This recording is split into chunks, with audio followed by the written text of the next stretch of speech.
તો તૈયાર છે ફુલાવરનું શાક. ઉપરથી આપણે ધાણા ભાજી એડ કરી દઈશું. તો કેવી રીતે બને છે ફુલાવરનું શાક જોઈએ એની રેસીપી. આજે આપણે બનાવશું ફુલાવરનું શાક.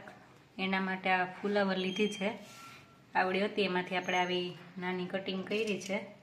એને પહેલાં ગરમ પાણીમાં સેજ રાખી અને ધોઈ લીધી છે ફુલાવરને, પછી આવું નાનું કટિંગ કરી લીધું છે.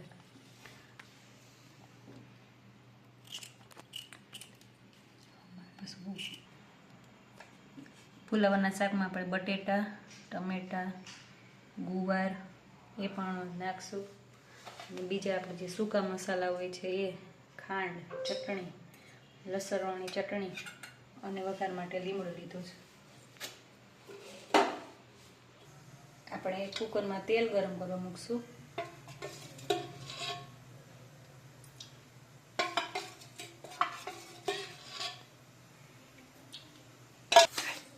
તેલ ગરમ થઈ ગયું તો આપણે રાઈ નાખશું, જીરું,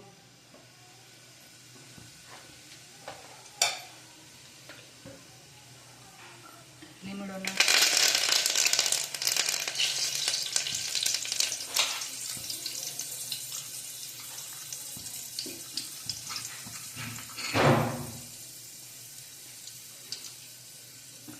હિંગ નાખશું,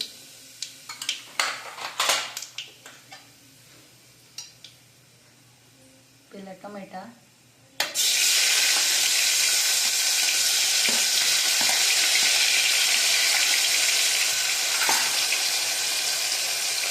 ફુલાવર નાખીશું,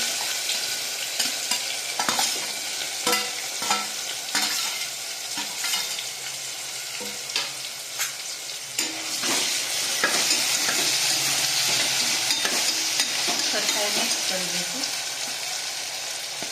અને ગુવાર અને બટેટા બે નાખી દઈશું.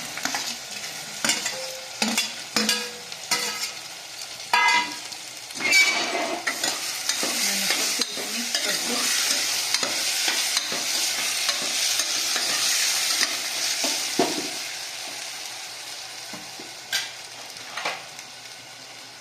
ગેસની ફ્લેમ ધીમી કરી નાખશું.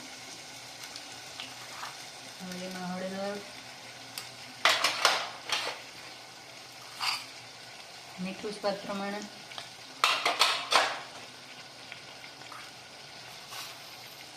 ખાંડ,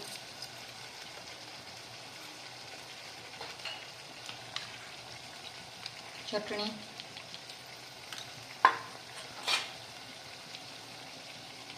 અને ધાણા જીરું એડ કરીશું. થોડો ગરમ મસાલો. હવે સરખી રીતે મિક્સ કરી દઈશું.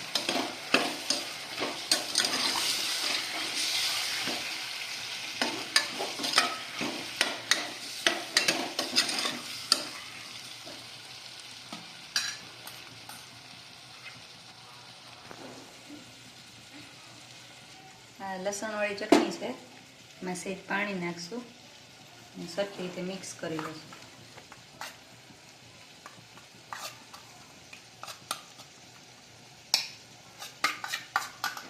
એમાં એડ કરી દઈશું.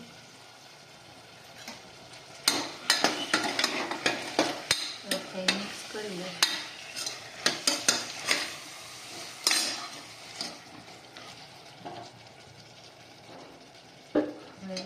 ઉકળી જાય સરસ એના માટે પાણી નાખશું.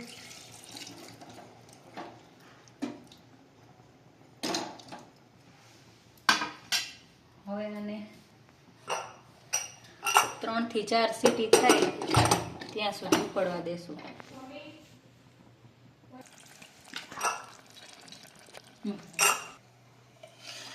તો તૈયાર છે ફુલાવરનું શાક.